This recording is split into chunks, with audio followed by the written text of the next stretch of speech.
Olá, pessoal! Sejam muito bem-vindos a mais um Mão na Luva, onde a gente discute situações clínicas e relacionadas à clínica da DTM dor orofacial.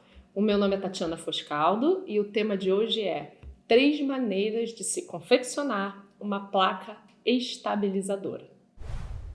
Bom, então vamos começar. O vídeo de hoje é sobre 3 técnicas de confecção da nossa, da sua, da minha querida placa oclusal, ok? Bom, existem vários tipos de dispositivos interoclusais, a gente até prefere usar o nome dispositivo interoclusal. Hoje a gente vai falar do estabilizador, que nada mais é do que a placa tradicional de bruxismo, né? Existem os dispositivos para síndrome da apneia do sono, que são os aparelhos de avanço. Existe o dispositivo que a gente chamava de reposicionador, né? Aquele que a gente tem uma rampa e que a gente fecha com a boca mais protruída, usado para desordens intracapsulares. Mas hoje é sobre a técnica de confecção da nossa querida placa de bruxismo, tá? O dispositivo interoclusal estabilizador, ok? Por que saber disso é legal? Porque é legal a gente saber que técnicas existem para adequar a nossa situação clínica. Por exemplo, eu trabalho muito com a técnica convencional indireta, né? Mas muitas vezes eu preciso da técnica direta, que a gente vai falar um pouco aqui hoje, porque a técnica direta me dá uma placa ali na hora, né? Não precisa ir para o laboratório. E isso, muitas vezes, é uma carta na manga. E, lógico, a gente também vai abordar um pouco sobre o fluxo digital, né? Que é a realidade atual, é para onde a gente está indo. Eu não tenho muita experiência com as placas digitais, eu fiz poucas placas do tipo fresada, a gente vai falar um pouco aqui, mas eu acho que é algo que cada vez a gente vai fazer mais, tá? Então, bora lá.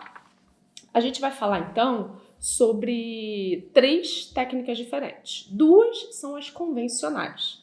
Dentro das convencionais, a gente tem a técnica direta e a técnica indireta. E, por último, nós vamos abordar a técnica digital, né? O fluxo digital.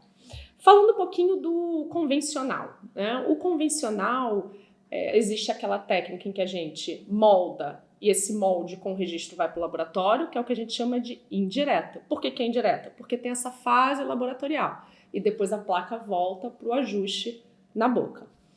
A técnica convencional direta é feita com resina autopolimerizável em cima de uma placa de acetato. Tá? Então eu consigo, na mesma consulta, moldar o paciente, esperar o gesso tomar presa, prensar a placa e confeccionar já tudo no mesmo dia. Não existe esse caminho de ida e volta do laboratório. E no fluxo digital, a gente, ao invés do processo de moldagem, a gente pode fazer o escaneamento intraoral, ou a gente pode moldar e esse modelo ser escaneado, e aí sim isso vai para uma unidade de manufatura da placa, que pode ser feita por adição, como é na técnica de impressão, ou feita por fresagem, certo?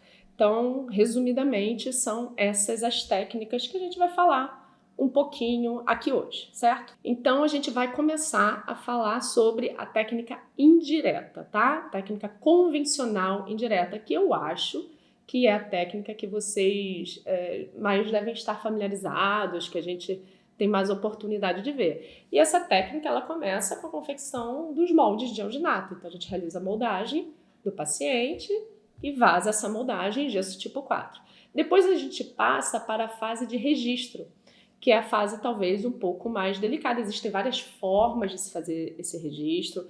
Tem gente que faz em máxima intercuspiração e o técnico altera o pino na hora de confeccionar. E tem gente que já faz esse registro na altura desejada da placa. Eu gosto de trabalhar assim, né? Então, com a moldagem, para definir essa questão da altura, a gente faz um dispositivo anterior, que fiz com resina provisória fotopolimerizável, o Bioplique, não sei se vocês conhecem, o Bioplique da vida, né? Qualquer um deles. Então, a gente faz esse dispositivo anterior, já definindo a altura posterior da placa. E depois que você já tem essa referência, a gente faz o registro em si em silicone. Eu aqui estou usando o silicone de condensação, o Zeta Labor, né? Porque é um silicone de condensação bem duro, que eu gosto bastante, né? E aí a gente tem essa referência anterior para fazer o stop, né, da placa, para ela vir aqui na região posterior com a altura desejada, tá? Existe umas paletas para se fazer esse registro que facilitam bastante o processo, né? Por exemplo, a ProBite, desenvolvida pelo Dr. Henrique Quevedo, tá? É muito legal, porque a ProBite já te dá a referência, um stop anterior, né? Vou botar aqui a minha placa em 2, a minha placa em 2,5. Ele já te dá a paleta posterior para você usar a anterior para ter esse registro, e depois você faz os registros posteriores já na altura certa que você quer. Você não precisa ficar aumentando ou diminuindo o jig, medindo, né? É bem interessante e eu recomendo que vocês utilizem a ProBite, é bem legal. Bom, então a gente tem essa moldagem com registro interoclusal e agora isso vai para o laboratório, certo? Vai para o laboratório e o técnico ou a técnica no laboratório vão confeccionar a placa estabilizadora, né, numa resina termopolimerizável, e essa placa então a gente vai poder instalar, né, e fazer todos os ajustes necessários, tá? Gente, placa se ajusta, a gente não entrega uma placa na mão do paciente, é impossível isso e inviável, pelo menos ainda, tá? Então a gente tem que provar, o paciente tem que colocar, de repente precisa de algum ajuste interno em termos de retenção, de repente ela está apertando muito, os ajustes oclusais depois, então a gente sempre tem essa fase de ajuste. Lógico que a gente quer fazer o mínimo de ajuste possível e eu acho que é aí que a gente está chegando com o fluxo digital, certo? Mas eu trabalho bastante com essa técnica convencional indireta, trabalho muito mesmo, e eu acho que você tendo esses cuidados de moldagem, de registro, tendo um protético bem alinhado com como você gosta da placa, você consegue fazer placas de excelência e sem tanto trabalho na hora de instalar, tá bom? Bom, falamos então da técnica convencional indireta. Agora, a gente vai falar um pouquinho sobre a técnica convencional direta, certo? A que a gente chama de placa mista ou placa social, né? Bom, qual é a primeira grande diferença na técnica convencional da direta para a indireta? Primeiro, de cara, a fase laboratorial. Então, na técnica indireta, a gente faz o registro, a moldagem e vai para o laboratório. Na técnica direta, você pode fazer tudo já naquela sessão. Você molda, faz uma moldagem superior somente, você não precisa do modelo inferior, né? E em cima desse modelo, a gente prensa uma placa de acetato de 1,5 milímetros, certo? De 1,5 a 2. A técnica do livro do Oakson utiliza a placa de 2. A técnica modificada que o professor Roberto Garanhani faz, o Oclupro, eu aprendi no curso do Oakson, né? Aprendi na faculdade, depois eu fui fazer curso com o Oakson, sempre fazia daquele jeito, e depois eu fiz o curso do Roberto e passei a fazer do jeito que ele ensina. Acho super legal, super interessante e acho mais fácil também a técnica, acho que ele simplificou. Bom, então inclusive as fotos que vão aparecer aqui no vídeo são as fotos de um trabalho de uma aluna do professor Roberto, porque eu quis usar uma foto deles, afinal de contas, ele que desenvolveu essa modificação da técnica, tá bom? Então a gente, com o modelo superior, prensa essa placa de acetato de 1,5 milímetro. Depois, que nem a gente faz para a placa indireta, a gente confecciona um parâmetro, né, um dispositivo anterior em resina alto para dar o stop. Da mesma forma que a gente faz para a indireta, a gente vai fazer isso na direta, mas a gente vai fazer já na placa, né? Definindo a altura que você quer, a espessura posterior da nossa placa oclusal, né? Então, como que o professor Roberto ensina a gente, depois que a gente prensa? A gente também corta essa placa, faz os buracos posteriores nela. A ideia é que depois a resina preencha esses espaços, certo? A gente faz o dispositivo anterior e depois a gente vem Na foto vocês podem ver o dispositivo anterior sendo feito com uma resina vermelha, mas você pode fazer com resina transparente também, a foto para que fique mais ilustrativo, e fica, né? O Roberto ensina assim nos cursos, é muito legal. E depois a gente preenche com resina autopolimerizável, tudo na boca do paciente mesmo, né? Tomando cuidado para retirar antes que ela esquente. Aí tem alguns detalhes da técnica que você tem que ter, tirar os excessos. E depois você, na resina autopolimerizável, dá o desenho da placa oclusal, os contatos, remove excesso, tá? Por isso que ela é uma placa direta, porque ela é feita toda diretamente com o paciente ali. E tem algumas vantagens essa placa, né? Primeiro, porque você consegue fazer no mesmo dia e você pode precisar dessa placa de uma forma emergencial. Na clínica de DTM, às vezes um paciente com muita dor, com muito desconforto, e você quer utilizar da placa para ajudar a reduzir sintomas musculares e articulares, você consegue fazer isso já na primeira consulta. Uma outra vantagem é que ela é mais barata, não tem o custo laboratorial, né? Então, a gente, na técnica convencional, indireta, tem um custo que varia aí entre R$350 a R$450, né? Na técnica direta, você tem o custo de uma placa de acetato, da resina autopolimerizável e, obviamente, da sua hora clínica, né? Talvez, por mais que em termos de tem essa questão do custo laboratorial, mas na minha opinião a técnica direta acaba saindo a mesma coisa em termos de custo, porque você vai ter pelo menos uma hora clínica se você for contar todo o teu processo para fazer, né? Mas em termos de material, realmente ela é muito mais em conta. E isso faz com que ela seja uma excelente ferramenta quando a gente fala do papel social dela, que é o que o professor Roberto fala tanto e que é muito legal. Então, por exemplo, num curso de especialização, como o que a gente tem aqui no Pará, né, no Instituto Kikuchi, eu e meu parceiro Anderson Kikuchi, a gente atende uma população bem carente, né? Uma população que não tem R$450 para pagar na placa, né? Então a gente trabalha muito com placa social. A gente trabalha muito com a placa social aqui quando a gente quer fazer placa. E eu acho que isso é o mais bonito dessa placa. Eu amo esse lado social que ela tem. Então a gente usava na Turma do Rio, né, que finalizou.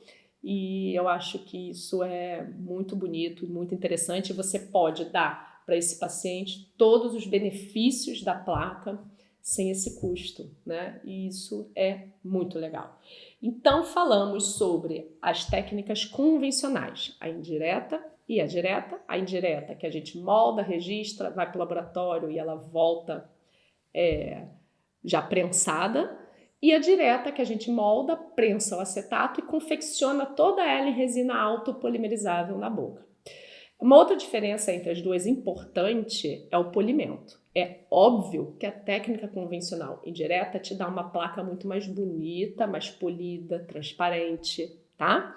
É óbvio, a técnica te permite um refinamento maior, mas em termos de atingir objetivos, elas funcionam do mesmo jeito, tá? Em termos de objetivos clínicos, tá? Funcionam do mesmo jeito. Mas essa questão do polimento e de ser mais bonita, realmente a indireta ela é mais agradável. Mas se você souber trabalhar bem com a direta, dá para fazer umas placas bem legais e o paciente vai se beneficiar da mesma forma, ok? Então falamos sobre a técnica convencional indireta e a técnica convencional direta. Vamos falar agora um pouco sobre o fluxo digital de confecção da placa, né? Então o que muda nisso? Primeiro que agora a gente tem a oportunidade de fazer a aquisição da imagem digital através do escaneamento. E esse escaneamento ele pode ser intraoral, chairside, né? Ou pode ser escaneado o modelo. De repente você pode moldar e fazer o escaneamento do modelo também. Mas cada vez mais a gente está fazendo o escaneamento intraoral. Então você realiza esse escaneamento, que é o que vai gerar o arquivo STL. Esse arquivo é o arquivo que vai ser utilizado para o desenho digital da placa dentro do programa, né? Então, depois que a gente faz a aquisição da imagem, com esse arquivo digital, e aí você faz o escaneamento superior, inferior, e você pode fazer o escaneamento com o dispositivo já para dar a espessura que você quer, né? Você pode fazer assim também. Então, depois que a gente realiza o escaneamento, essa placa vai ser desenhada, certo? Que é o processo CAD dela, né? Do termo CAD-CAM. É o processo CAD, o processo de design dessa placa. Então, o programa no laboratório de prótese, ele vai desenhar essa placa com todas as características dela, e aí você tem, então, a tua placa digital já desenhada, pronta para partir para a segunda fase, que seria a manufatura dela, que é o CAM, né? Então, o CAM do CAD-CAM nada mais é do que você ter uma unidade que faça a parte de manufatura, certo? E aí, essa confecção do dispositivo CAM pode ser feito por fresagem ou por impressão, certo? A impressão a gente chama de técnica aditiva, né? E a fresagem é onde um bloco de resina ele é desgastado por uma fresadora, né? E você tem então a técnica fresada. Então, tem ali que vai aparecer para vocês a foto da diferença do que é uma placa impressa pela técnica aditiva e do que é a fresagem dela. E eu acho que é mais ou menos por aí que a gente vai chegar. Eu não tenho tanta experiência com as placas digitais. As poucas vezes que eu trabalhei com a frisada e me agradou muito. Então, acho que é uma coisa que eu vou fazer cada vez mais. Eu tive no dia do bruxismo com a professora Juliana Stugiski Barbosa, agora, início de agosto, quer dizer, agora, não sei quando que esse vídeo vai, mas eu tive com ela. E ela disse que está numa relação de amor com a placa frisada. Então, eu fiquei bastante animada de cada vez desbravar mais a questão dessa placa. Eu altamente recomendo para vocês, se vocês querem aprender mais sobre todos esses fluxos de confecção de placa, o livro do professor Gustavo Seabra. Ele está até... Para um pouquinho aí que eu vou mostrar ele para vocês. Voltei aqui para mostrar para vocês o livro do professor Gustavo Seabra, tá vendo? Dispositivos oclusais pelo fluxo digital, um livro muito completo, muito legal, né? Explica tudo sobre cada um desses passos e vale muito a pena. Então, a gente falou um pouquinho sobre as diferentes técnicas de confecção desse dispositivo interoclusal estabilizador, a nossa querida placa. Eu acho que cada vez mais a gente vai fazer as técnicas do fluxo digital. Como eu disse, a professora Juliana disse que tem um caso de amor com a fresada, né? E eu até comentei com relação à impressa. Ela disse, eu acho que a impressa ainda não está tão boa, mas eu acho que a gente vai cada vez chegar mais próximo de aumentar a qualidade das placas e de usar mais o fluxo digital mesmo. E aí é muito bom ouvir o professor Gustavo Seabra falar sobre o assunto e aprender com ele. Esse livro é muito legal. Eu mesmo estou começando a fazer esse movimento. A minha experiência maior é com a técnica convencional, confesso, mas eu tenho que fazer esse movimento, né? Acho até que eu já estou um pouquinho atrasada, mas cada um no seu tempo. Então, gente, é isso. Espero que vocês tenham gostado desse vídeo de hoje sobre as técnicas de confecção da nossa querida placa oclusal estabilizadora. É algo muito rotineiro na clínica de DTM e dor orofacial. Espero que vocês tenham curtido. Deixe aí sua opinião, seu like. E a gente se vê na próxima.